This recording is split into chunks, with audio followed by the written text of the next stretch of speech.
साथियों, corona war में, इस महामारी में भारत के विभिन्न राज्यों की अलग अलग परफॉर्मेंस रही।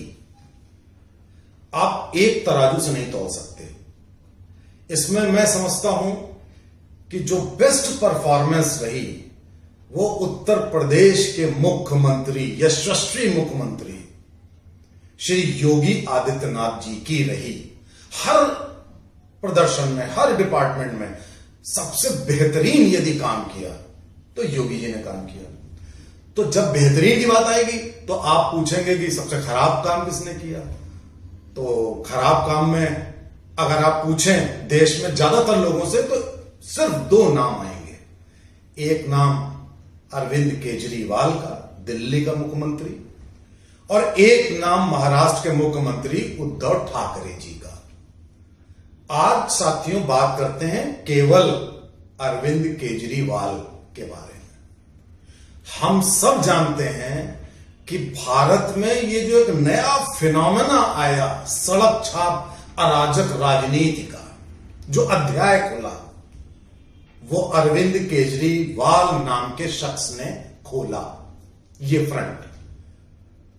और यकीन मानिए कि लालू यादव, मुलायम सिंह, मायावती, इस टाइप के जो राजनेता थे, इनसे 1000 गुना ज्यादा यदि खतरनाक कोई राजनेता है तो वो है श्री अरविंद केजरीवाल। अब इनका आप आचरण देखिए। अभी 1073 पेज की चार्जशीट दाखिल की गई है गृह मंत्रालय द्वारा कि दिल्ली दंगों में किस तरह से भूमिका रही। इनके विधायक अमानुतुल्लाह खान, इनके कारपोरेटर ताहिर हुसैन, किस तरह से एक आईबी ऑफिशियल को बुरी तरीके से चाकुओं से गोद के मारा गया। ये स्पॉन्सर्ड दिल्ली राइट्स। आप क्या समझते हैं, क्या इसमें ये जो अरविंद केजरीवाल हैं इनकी भूमिका क्या संदिग्ध नहीं है? ऐसा कतई नहीं। ये एक ठग और खतरनाक किस्म के राजनेता हैं जिनकी सोच वामपंथी है, जिनकी सोच ऐसी है जिनकी सोच पे चीन और पाकिस्तान खुश होता है। और उस दौरान जो इनका आचरण था वो इतना आपत्तिजनक था कि आप विश्वास नहीं कर सकते। चलिए, ये दिल्ली दंगों की बात रही। अब आप कोरोना महामारी की बात चल रही है, उसमें आप देख लीजिए किस तरह से मजदूरों को भगाया गया अफवाह उड़ा करके, किस तरह से उनको छोड़ा गया बॉर्डर के इस पार। हमारे योगी जी ने तब भी उनका स्वागत किया, कुछ नहीं कहा। उनको जितना वो रिहेबिलिटेट कर सकते थे, जितनी मदद कर सकते थे, वो की गई बगैर कुछ कहे हुए। लेकिन इन्होंने क्या किया? इन्होंने लाखों मजदूरों को बाहर निकाल दिया। इन्होंने क्या किया कि हम सब 5 लाख लोगों को खाना खिला रहे हैं, 5 लोगों को भी खाना नहीं खिलाया। इन्होंने क्या किया? इन्होंने विज्ञापन रोज निकाले। और अभी मैंने सुना कि कह रहे थे कि विज्ञापन अगर निकाले तो मैं कोविड के प्रति जागरूकता पैदा कर रहा था। जागरूकता ये पैदा करेंगे जिनको डॉक्टरी की ABCD नहीं आती, जागरूकता ये पैदा करेंगे बड़े बड़े विज्ञापनों से के बाद। और विज्ञापन देने के बाद उसके बाद आप केंद्र से कह रहे हैं कि हमको 5000 करोड़ रुपए दीजिए तनख्वाह देने के लिए। आपने घेला काम नहीं किया, लेकिन आपको अनुदान चाहिए क्योंकि आपने विज्ञापन में खर्च कर दिया। आपको सैलरी देने के पैसे नहीं है। इसके अलावा आप इनका आचरण देखिए। इन्होंने बॉर्डर सील कर दिए।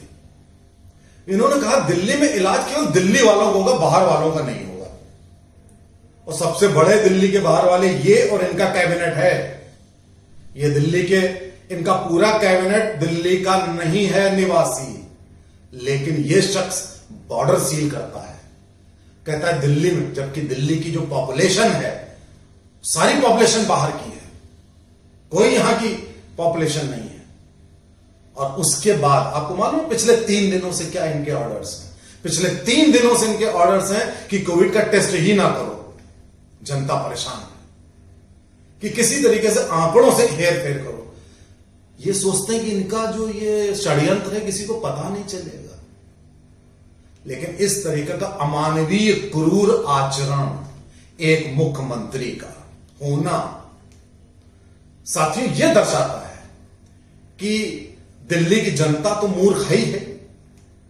दिल्ली की जनता से कोई हमें उम्मीद है भी नहीं, क्योंकि 2 बार तो वो कर चुके गलती, अभी फिर भूल जाएंगे, अगले इलेक्शन में फिर यही काम करेंगे और चिराग तले अंधेरा होता रहेगा, दिल्ली का ताज झुकता जाएगा।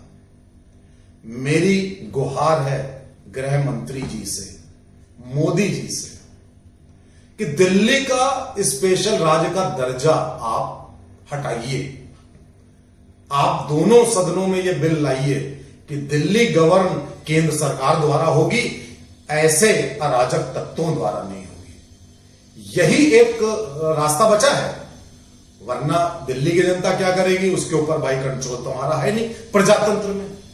तो कम से कम दिल्ली को बचाने के लिए इतना तो किया ही जा सकता है, बाकी देखा जाएगा। नमस्कार।